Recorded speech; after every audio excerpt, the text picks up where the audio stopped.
Hello students, most welcome to the another lecture of biomolecules chapter. आज हम बात करेंगे एंजाइम्स के बारे में। बेसिकली जैसा कि cell the unit of life chapter में भी मैंने आपको बताया था कि जितने भी एंजाइम्स होते हैं वो सब प्रोटीन के बने होते हैं, लेकिन एक ऐसा एंजाइम होता है जो प्रोटीन का नहीं बनता है, वो आरएनए का बनता है। उसका नाम था राइबोजाइम। इतनी सी बात हमने एंजाइम के बारे में वहां पर की थी। आज हम एंजाइम के बारे में डिटेल्ड स्टडी को स्टार्ट करते हैं, क्योंकि एंजाइम भी एक मॉलिक्यूल है जो बॉडी के अंदर होता है, यानी कि ये भी क्या है, एक टाइप के बायोमोलिक्यूल्स है। और most of the enzymes protein के बने होते हैं, इतना तो आपको पता ही है। चलिए पहली लाइन समझते हैं। ये ऑर्गेनिक होते हैं। अब ये ऑर्गेनिक कौन से कंपाउंड होते हैं? ऐसे कंपाउंड जिसके अंदर कार्बन और हाइड्रोजन कोवेलेंट बॉन्ड से जुड़े होते हैं, उसे बोलते हैं ऑर्गेनिक कंपाउंड। एंजाइम भी क्या होता है? एक टाइप का ऑर्गेनिक कंपाउंड होता है। ये बायो कैटलिस्ट होता है। बायो का मतलब लिविंग ऑर्गेनिज्म और कैटलिस्ट का मतलब वो सब्सटेंस जो रिएक्शन की रेट को अफेक्ट करते हैं। रेट को बढ़ा भी सकते हैं और रेट को घटा भी सकते हैं, उन्हें बोलते हैं कैटलिस्ट। अगर किसी बायोलॉजिकल बॉडी के अंदर कोई कैटलिस्ट मिलता है जो कि रिएक्शन की रेट को बढ़ा भी सकता है और घटा भी सकता है, तो उसे क्या बोलते हैं? बायो कैटलिस्ट बोलते हैं। और इसी बायो कैटलिस्ट का जो दूसरा नाम है वो क्या है? एंजाइम है। तो एंजाइम्स ऑर्गेनिक होते हैं, एंजाइम्स बायो कैटलिस्ट होते हैं। ऑब्वियसली एंजाइम्स क्या कर सकते हैं वो यहां पे लिखा है, that can not work at high temperature. Enzyme जो है वो वर्क नहीं कर सकते कहां पर? बहुत ज्यादा टेम्परेचर पे। क्योंकि भाई जितने भी एंजाइम्स होते हैं ना, वो सब प्रोटीन के बने होते हैं, और प्रोटीन जो है वो एक एमिनो एसिड की चेन होती है। जैसे जैसे टेम्परेचर बढ़ेगा, ये जो एमिनो एसिड के बीच में पेप्टाइडल बॉन्ड है ये टूट जाएगा। टेम्परेचर बढ़ने से पेप्टाइडल बॉन्ड टूट जाएगा, और बॉन्ड के टूटने से एमिनो एसिड अलग अलग हो जाएंगे, है ना। एमिनो एसिड के अलग होने से प्रोटीन टूट जाएगा। अगर प्रोटीन ही टूट गया है तो एंजाइम ही टूट गया है, क्योंकि सारे एंजाइम प्रोटीन के ही तो बने हैं। अगर प्रोटीन टूटा तो एंजाइम टूट गया। अगर एंजाइम टूट गया कहां पर? हाई टेम्परेचर पे, तो एंजाइम काम कैसे करेगा? अगर कोई वस्तु अपने स्ट्रक्चर में ही नहीं है तो वो काम कैसे करेगी? यानी कि हाई टेम्परेचर पर जो एंजाइम्स है वो टूट जाते हैं, उनके जो अंदर का प्रोटीन है वो टूट जाता है, इसीलिए वो हाई टेम्परेचर पे काम नहीं कर सकते हैं। इस लाइन में यही लिखा गया है, that can not work at high temperature. वो हाई टेम्परेचर पे काम नहीं कर सकते। क्यों नहीं कर सकते वो मैंने आपको समझा ही दिया। अगली लाइन में लिखा है, ऑल एंजाइम्स आर प्रोटीन। दुनिया के अंदर जितने भी एंजाइम्स पाए जाते हैं वो सब किसके बने होते हैं? प्रोटीन के। एक एक्सेप्शन है केवल, जिसका नाम क्या है? राइबोजाइम। ये राइबोजाइम का दूसरा नाम भी होता है पेप्टाइडल ट्रांसफरेज। और ये क्या करता है? दो एमिनो एसिड के बीच में जो पेप्टाइडल बॉन्ड है उसे कौन बनाता है? यही राइबोजाइम बनाता है। इसीलिए तो इसका दूसरा नाम क्या है? पेप्टाइडल ट्रांसफरेज है। ये राइबोजाइम एंजाइम जो है ये प्रोटीन का बना हुआ नहीं होता है, तो ये आखिर किसका बनता है? ये बनता है आरएनए का। वो भी कौन सा वाला आरएनए? 28S आरएनए से क्या बनता है? राइबोजाइम एंजाइम बनता है। तो मैं उम्मीद करता हूं दोनों लाइनें आपको, एक एक वर्ड आपको समझा पाया हूं। आगे समझते हैं। Most enzymes are proteins. All तो नहीं कह सकते क्योंकि एक एक्सेप्शन आ चुका है। अब हम बोल रहे हैं मोस्ट एंजाइम्स क्या होते हैं? प्रोटीन्स ही होते हैं with catalytic power. Catalytic word को मैंने यहां भी समझाया था आपको। ऐसे सब्सटेंस जो रिएक्शन की रेट को बढ़ा भी सकते हैं और घटा भी सकते हैं। जो एंजाइम्स होते हैं वो जनरली रेट को बढ़ाते हैं, लेकिन ये घटा भी सकते हैं, क्योंकि कैटलिस्ट का मतलब होता है जो रेट को अफेक्ट करे। घटा भी सकता है और बढ़ा भी सकता है। सभी जो एंजाइम्स होते हैं वो प्रोटीन्स होते हैं। मोस्ट ऑफ द तो प्रोटीन होते ही हैं जिनके अंदर कैटेलिटिक पावर होती है। रिएक्शन की रेट को अफेक्ट करने की पावर होती है किसी भी एंजाइम के अंदर। It can increase rate of the reaction. ये रेट ऑफ द रिएक्शन को क्या कर सकते हैं? इंक्रीज कर सकते हैं, बढ़ा सकते हैं। But cannot initiate it. But ये रिएक्शन को स्टार्ट नहीं कर सकते हैं। अगर कोई रिएक्शन रुकी हुई है, उसके अंदर आप एंजाइम डाल दो तो एंजाइम के डालने से रिएक्शन स्टार्ट नहीं होगी। अगर कोई रिएक्शन ऑलरेडी चल रही है, उसके अंदर आप एंजाइम डाल देते हो तो वो जिस स्पीड से चल रही थी वो स्पीड बढ़ जाएगी। यानी कि एंजाइम केवल रिएक्शन की रेट को बढ़ा सकते हैं, ये कभी भी रिएक्शन को शुरू नहीं कर सकते, इनिशिएट नहीं कर सकते। आई होप इस लाइन को भी समझा पाया हूं आपको। ये जो एंजाइम वर्ड दिया था, टर्म दिया था, ये किसने दिया था? कुहन नाम के साइंटिस्ट ने दिया था। कुहन साइंटिस्ट का नाम है जिन्होंने एंजाइम वर्ड को दिया था। बेसिकली सबसे पहला एंजाइम जो डिस्कवर्ड यानी कि खोजा गया था, आइसोलेटेड और अलग भी किया गया था। सबसे पहला एंजाइम कौन सा था जिसकी खोज हुई थी और वो आइसोलेट हुआ था? उस एंजाइम का नाम है अमाइलेज। क्या नाम है? अमाइलेज। अगर आप मुझसे पूछो कि ये अमाइलेज काम क्या करता है, तो ये कार्बोहाइड्रेट को तोड़ने का काम करता है, कार्बोहाइड्रेट को डाइजेस्ट करने का काम कौन करता है? अमाइलेज करता है। और इस अमाइलेज की खोज सबसे पहले किस साइंटिस्ट ने की थी? पेयन साइंटिस्ट ने की थी बेसिकली। क्या नाम था साइंटिस्ट का? पेयन नाम के साइंटिस्ट ने अमाइलेज की डिस्कवरी की थी, जो कि फर्स्ट डिस्कवर्ड एंजाइम भी है। अगर पूछा जाए सबसे पहले कौन से एंजाइम की डिस्कवरी हुई है, तो क्या बोलोगे? अमाइलेज बोलेंगे बेसिकली। आगे समझते हैं। आगे कुछ टर्म लिखे हैं हमने जो एंजाइम से रिलेटेड है बेसिकली। अगर कहीं पे लिखा जाए जाइमोजन, क्या लिखा जाए? जाइमोजन, या फिर लिखा जाए प्रो एंजाइम। प्रो का मतलब ही होता है पुराना, जैसे मैंने आपको पढ़ाया था प्रोकैरियोटिक यानी कि पुराना न्यूक्लियस। यहां पे लिखा है प्रो एंजाइम यानी कि पुराना एंजाइम। ऐसा एंजाइम जो काम नहीं करता है, इनएक्टिव फॉर्म में होता है, उसी को क्या बोलेंगे? पुराना एंजाइम। क्योंकि वो पुराना हो गया है ना, वो काम ही नहीं कर रहा है, इसलिए क्या बोलेंगे? Pro enzyme. और इसी प्रो एंजाइम का दूसरा नाम है जाइमोजन। क्या नाम है? जाइमोजन। तो आप इतने शब्दों को ध्यान में रखेंगे। और यहां पे लिखा हुआ भी है इनएक्टिव फॉर्म ऑफ एंजाइम, यानी कि ऐसा एंजाइम जो एक्टिव नहीं है, जो अपना काम नहीं कर रहा, जो बस पड़ा हुआ है, उसे क्या बोलेंगे? प्रो एंजाइम या जाइमोजन बोलेंगे। कुछ एग्जाम्पल यहां पे लिखे गए हैं, पेप्सिनोजन और प्रोरेनिन। ये दोनों ही एंजाइम हमारे स्टमक के अंदर बनते हैं। जो पेप्सिनोजन है ये बदल जाता है पेप्सिन में। ये जो पेप्सिन है ये एक्टिव फॉर्म होता है, और ये पेप्सिनोजन कैसा होता है? इनएक्टिव फॉर्म होता है। ये जो प्रोरेनिन है ये बदल जाता है रेनिन में। ये प्रोरेनिन इनएक्टिव फॉर्म होता है और रेनिन जो है वो एक्टिव फॉर्म होता है।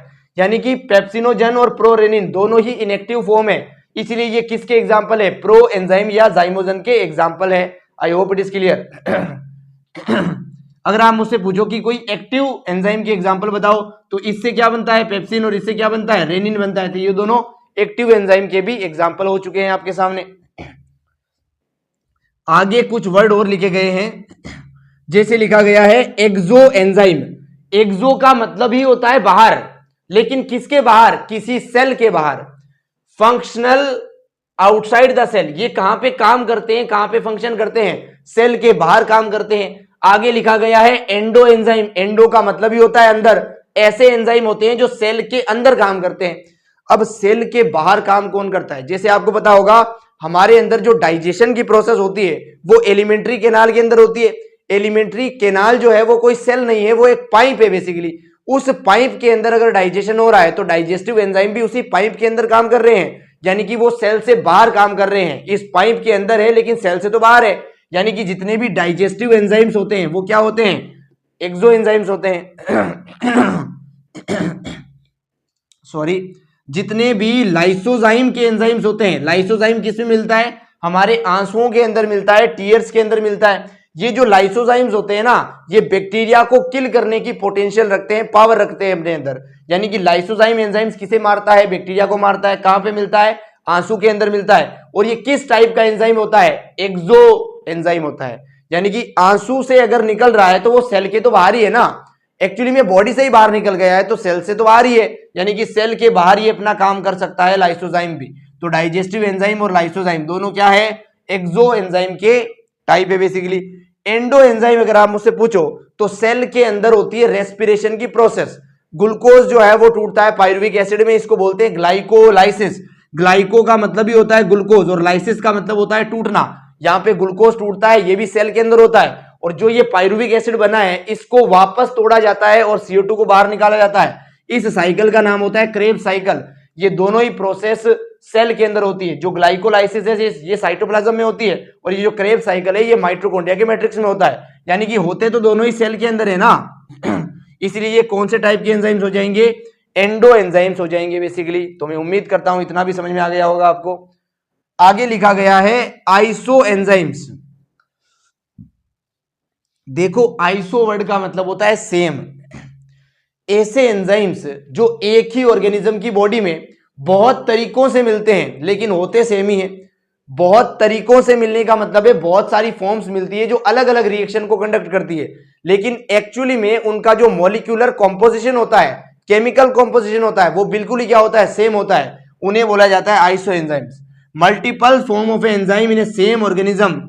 एग्जाम्पल लिखा है लेक्टेट डिहाइड्रोजनेज। जो LDH होता है लेक्टेट डिहाइड्रोजनेज, यानी कि लेक्टेट के अंदर से हाइड्रोजन को बाहर निकालने वाला, इस एंजाइम को आइसो एंजाइम का एग्जाम्पल आप मान सकते हो। आगे लिखा गया है जेबी समनर ये साइंटिस्ट का नाम है बेसिकली जेबी समनर। जेबी समनर ने क्या किया था, क्रिस्टलाइज किया था किसी भी एंजाइम को। क्रिस्टलाइज का मतलब होता है छोटे छोटे टुकड़े, है ना, किसी एंजाइम के छोटे छोटे टुकड़े प्राप्त किए थे किसने, जेबी समनर ने। उसके बाद ये प्रूव किया था, proved enzymes are proteins, enzymes के अंदर प्रोटीन होता है हम जानते हैं। आज एक एक्सेप्शन भी है राइबोजाइम, लेकिन सबसे पहले हमें किसने बताया था कि एंजाइम्स जो है वो प्रोटीन के बने होते हैं, जेबी समनर ने बताया था बेसिकली। और इन्होंने क्रिस्टलाइज भी किया था किसी भी एंजाइम को। तो मैं उम्मीद करता हूं यहां पर लिखी गई हर एक लाइन आपको अच्छे से समझा पाया हूं, एक एक वर्ड आपको क्लियर कर पाया हूं। So you please note this, then we further move on. So चलिए स्टूडेंट्स, अब हम बात करते हैं फास्टेस्ट एंजाइम के बारे में और स्लोवेस्ट एंजाइम के बारे में। ऐसा कौन सा एंजाइम्स है जो दुनिया की सबसे फास्ट रिएक्शन को कंडक्ट करता है बेसिकली, तो उस एंजाइम का नाम है कार्बोनिक एनहाइड्रेज। क्या नाम है, कार्बोनिक एनहाइड्रेज। उसको शॉर्ट में लिखेंगे हम CA, क्योंकि इतने बड़े नाम को बार बार लिखना उचित नहीं है। ये एंजाइम्स कौन सी रिएक्शन को कंडक्ट करता है, CO2 यानी कि कार्बन डाइऑक्साइड के अंदर अगर आप वाटर H2O को ऐड करते हो तो वो बन जाता है H2CO3, जिसका नाम है कार्बोनिक एसिड बेसिकली। ये एक इनऑर्गेनिक रिएक्शन है। इस रिएक्शन को जो एंजाइम्स कंडक्ट करता है उसका नाम क्या है, कार्बोनिक एनहाइड्रेज नाम है। अगर ये रिएक्शन होती है विदाउट कार्बोनिक एनहाइड्रेज, है ना, विदाउट कार्बोनिक एनहाइड्रेज, तो 1 घंटे के अंदर 200 बनते हैं H2CO3 के मॉलिक्यूल्स। अंडरस्टूड।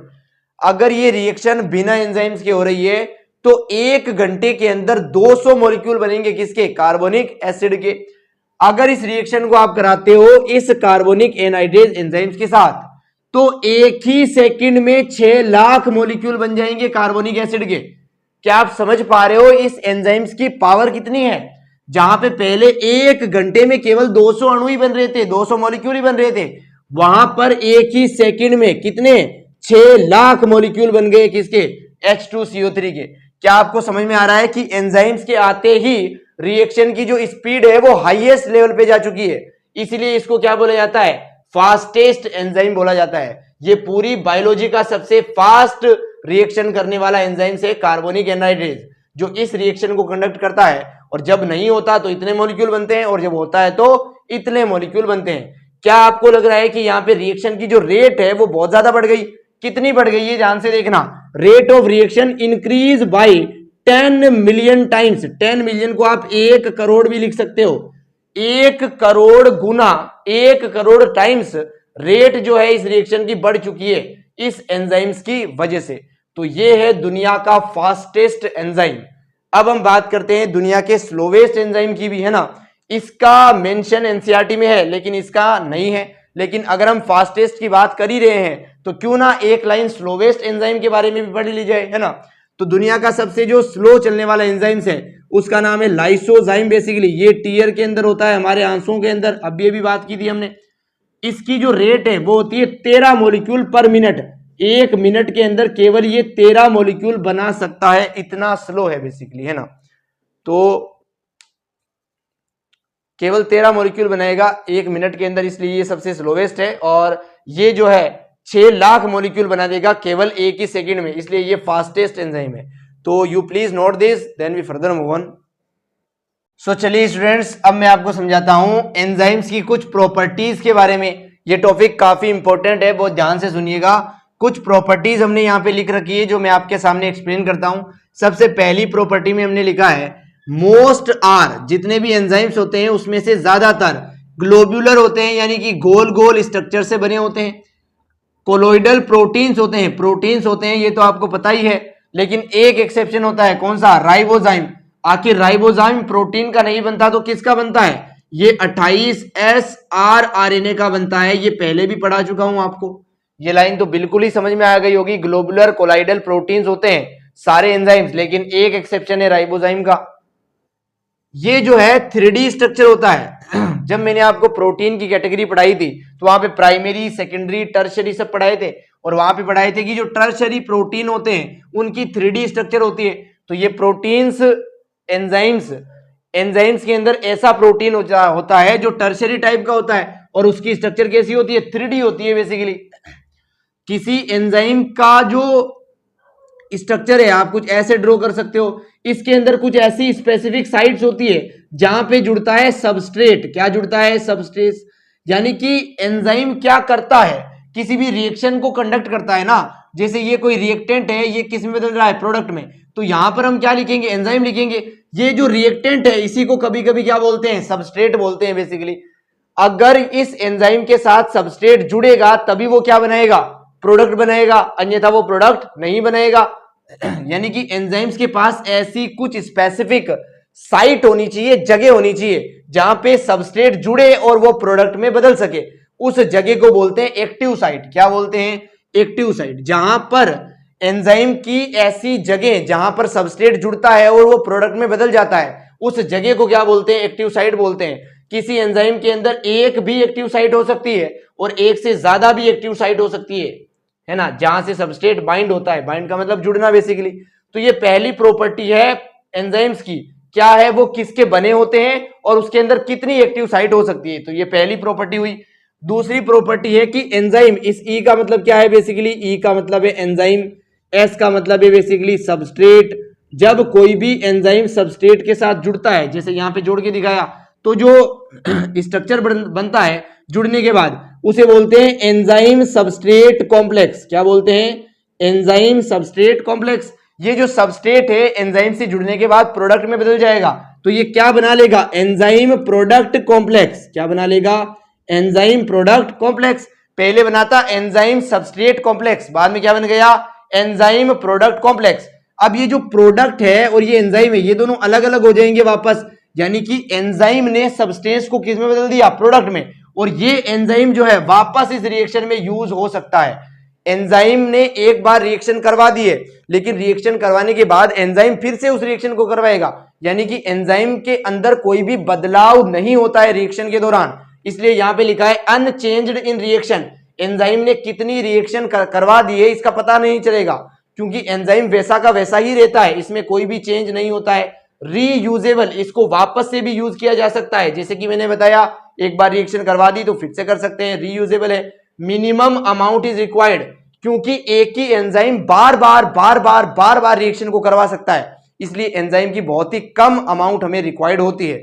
यहां पे हमने लिखा है कि एक एंजाइम जो होता है वो 1 मिलियन सब्सटेंस के लिए इनफ होता है। यानी कि अगर आपके पास 10 लाख सबस्ट्रेट के मॉलिक्यूल है तो उनके लिए केवल एक एंजाइम ही इनफ है। एक एंजाइम ही 10 लाख सबस्ट्रेट के मॉलिक्यूल को 10 लाख प्रोडक्ट के मॉलिक्यूल में कन्वर्ट कर सकता है। इतनी ज्यादा इसके अंदर क्या होती है, ये रीयूजेबल प्रॉपर्टी होती है एंजाइम के अंदर। तो ये दो प्रॉपर्टीज मैंने आपको समझाई एंजाइम के बारे में। तीसरी के ऊपर चलते हैं, सबस्ट्रेट स्पेसिफिक। स्पेसिफिक का मतलब होता है विशेष, यानी कि ये एक विशेष सबस्ट्रेट के ऊपर ही रिएक्शन करेगा। ऐसा नहीं है कि दुनिया का कोई भी एंजाइम कोई भी सबस्ट्रेट के ऊपर काम कर लेगा। एक सबस्टेंस के लिए एक एंजाइम फिक्स होता है कि वही एंजाइम अगर आएगा तभी रिएक्शन होगी, अन्यथा रिएक्शन नहीं होगी। यानी कि एक पार्टिकुलर एंजाइम जो होता है एक पार्टिकुलर रिएक्शन ही करता है। अलग अलग रिएक्शन के लिए अलग अलग एंजाइम होते हैं बॉडी के अंदर, और अलग अलग रिएक्शन में अलग अलग सबस्ट्रेट यूज होते हैं। तो ऐसा भी कह सकते हैं कि अलग अलग एंजाइम के लिए अलग अलग सबस्ट्रेट है या अलग अलग सबस्ट्रेट के लिए अलग अलग एंजाइम है। यानी कि एक एंजाइम बहुत सारे सबस्ट्रेट को कंडक्ट नहीं कर सकता, ना ही बहुत सारे सबस्टेंस एक एंजाइम से कंडक्ट हो सकते हैं। दोनों ही स्पेसिफिक होते हैं एक दूसरे के लिए। तो ये तीन प्रॉपर्टीज को आप अच्छे से नोट कीजिए, फिर मैं आपको फोर्थ और फिफ्थ प्रॉपर्टीज भी समझाता हूं एंजाइम्स की। सो चलिए स्टूडेंट्स, अब मैं आपको समझाता हूं फोर्थ प्रॉपर्टीज ऑफ एंजाइम के बारे में। बहुत ध्यान से समझना, ये प्रॉपर्टी बहुत बहुत इंपॉर्टेंट है। इसमें हमने लिखा है कि increase reaction rate, enzyme reaction की रेट को बढ़ाते हैं। कैसे बढ़ाते हैं, decreasing activation energy. Activation energy क्या होती है अभी आपको समझाता हूं। इसको डिनोट करते हैं ई ए से। ई का मतलब है एनर्जी, ए का मतलब है एक्टिवेशन, एनर्जी ऑफ एक्टिवेशन, इसी को बोलते हैं एक्टिवेशन एनर्जी। किसी भी रिएक्शन को होने के लिए, रिएक्शन में क्या होता है, सबस्ट्रेट से क्या बनता है, प्रोडक्ट बनता है। ये जो सबस्ट्रेट है ये प्रोडक्ट तभी बनाएगा जब ये एक्टिव होगा। इस सबस्ट्रेट को कुछ एनर्जी देनी पड़ेगी इसे एक्टिव करने के लिए। जब ये एक्टिव हो जाएगा तब ये क्या बनाएगा, प्रोडक्ट बनाएगा। इसको एक्टिव करने के लिए जब ये एक्टिव होगा तब ये ट्रांजिशन स्टेट में चला जाएगा। किसके अंदर चला जाएगा, ट्रांजिशन स्टेट में।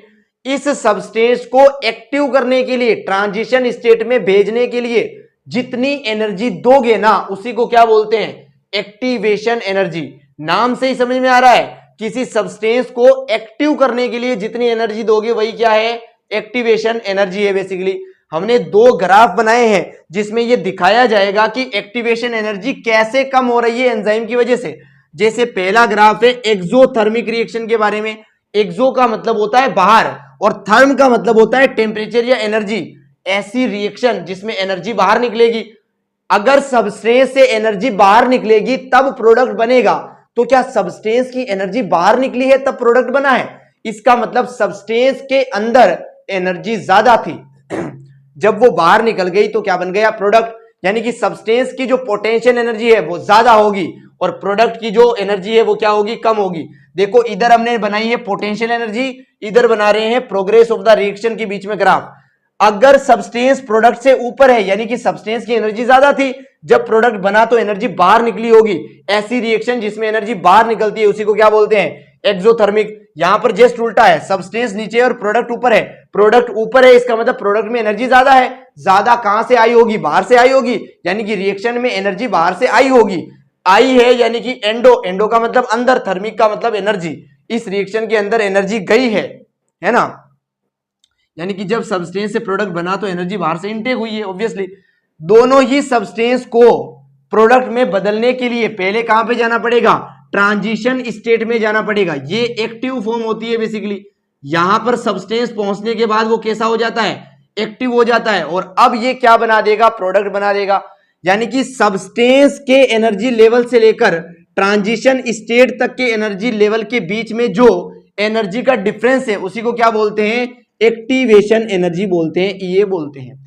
अगर आप ध्यान से देखो तो ब्लैक कलर में जो लाइन बनी है वो बनी है विदाउट एंजाइम के लिए। ये जो ग्रीन कलर की लाइन मैंने बनाई है ये एक्टिवेशन एनर्जी है विदाउट एंजाइम।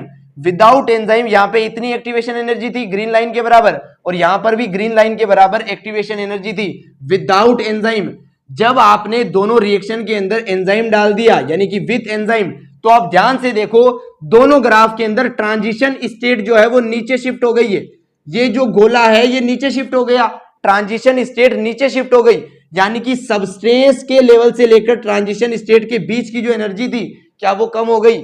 यानी कि सबस्टेंस से लेकर ट्रांजिशन स्टेट के बीच की जो एनर्जी है उसी का नाम क्या है, एक्टिवेशन एनर्जी है। अगर ये ट्रांजिशन स्टेट नीचे आ जाती है एंजाइम को ऐड करने से तो क्या एक्टिवेशन एनर्जी भी कम हो जाती है, बिल्कुल हो जाती है। बिना सबस्टेंस के इतनी एक्टिवेशन एनर्जी थी और बिना एंजाइम के इतनी एक्टिवेशन एनर्जी थी और एंजाइम डालते ही इतनी हो गई कम और ये इतनी हो गई कम बेसिकली।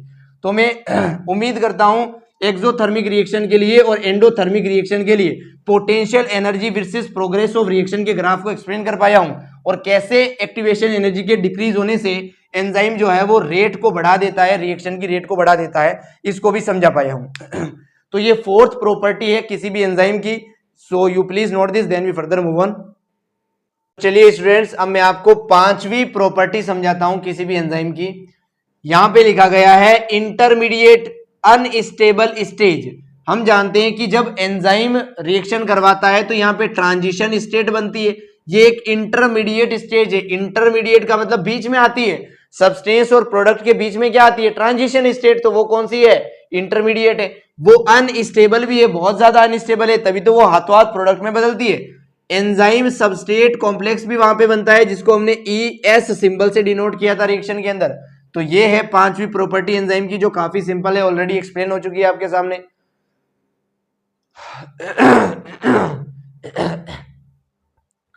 आगे हमने लिखा है के केट वैल्यू के बारे में। के केट वैल्यू काफी इंपॉर्टेंट है, ध्यान से समझना। Number of substance molecule change into product. Substance कितने बदल रहा है, प्रोडक्ट में बदल रहा है, कितनी संख्या में, कितने नंबर में बदल रहा है बेसिकली वो ध्यान में रखना है। 1 mole of enzyme in 1 minute. अगर एंजाइम का 1 मोल ले लेते हो आप, अगर टाइम ले लेते हो आप 1 मिनट बेसिकली, कितना 1 मिनट, तो 1 मिनट के अंदर 1 मोल एंजाइम के द्वारा जितने सब्सटेंस के मॉलिक्यूल के नंबर प्रोडक्ट में बदलेंगे उस नंबर को क्या बोलते हैं, के केट वैल्यू बोलते हैं। बहुत ध्यान से फिर से सुनो, हमने 1 मोल एंजाइम लिया है, हमने 1 मिनट का टाइम रखा है, इन दोनों के द्वारा जितने सब्सटेंस के मॉलिक्यूल प्रोडक्ट में बदलेंगे उन मॉलिक्यूल के नंबर को क्या बोलते हैं, के केट वैल्यू बोलते हैं। अंडरस्टूड और नॉट? अब मैं आपको समझाता हूं के केट वैल्यू क्या डिफाइन करती है। बेसिकली किसी एंजाइम के लिए जितनी ज्यादा के केट वैल्यू होगी उतना ही ज्यादा उसका टर्नओवर होगा, जितनी ज्यादा नंबर के सब्सटेंस प्रोडक्ट में बदलेंगे उतना ज्यादा ही तो एंजाइम काम करेगा, उतना ज्यादा ही उसका टर्नओवर होगा और उतनी ज्यादा ही उसकी एफिशिएंसी होगी। हम बोलते हैं ना कि ये मशीन ज्यादा एफिशिएंट है, मतलब ज्यादा काम करती है। कोई एंजाइम कितना काम करेगा कैसे पता चलेगा, जितने सब्सटेंस प्रोडक्ट में बदलेंगे उससे ही तो पता चलेगा। यानी कि के केट वैल्यू इन दोनों के डायरेक्टली प्रोपोर्शनल है। अगर आपको याद आ रहा है कि सबसे फास्टेस्ट एंजाइम कौन सा है, कार्बोनिक एनहाइड्रेज, तो क्या वो बहुत ही फास्ट तरीके से बहुत ही ज्यादा नंबर में सब्सटेंस को प्रोडक्ट में बनाता है। यानी कि बहुत ही ज्यादा के केट वैल्यू किसकी होगी, highest k cat value carbonic anhydrase enzyme की होगी। और सबसे स्लो कौन सा था, जिसकी लोवेस्ट के केट वैल्यू भी होगी, लाइसोजाइम था। बेसिकली ये 6 लाख मॉलिक्यूल बनाता है 1 सेकंड में, और ये जो है वो 13 मॉलिक्यूल ही बनाता है 1 मिनट में। तो ये बातें हम ऑलरेडी लिख चुके हैं और यहां पे एंजाइम के बारे में बेसिक टॉपिक और उसकी प्रॉपर्टीज होती है खत्म। अगले लेक्चर में मैं आपको समझाऊंगा एंजाइम कैसे एक्शन करते हैं। तो यहां तक बने रहने के लिए बहुत बहुत धन्यवाद। और इस टॉपिक में कोई भी डाउट हो तो आप मुझे कमेंट कर सकते हैं, उसका रिप्लाई 100% आपको मिलेगा। Thank you so much for watching this video. मिलते हैं नेक्स्ट लेक्चर में। Chill then.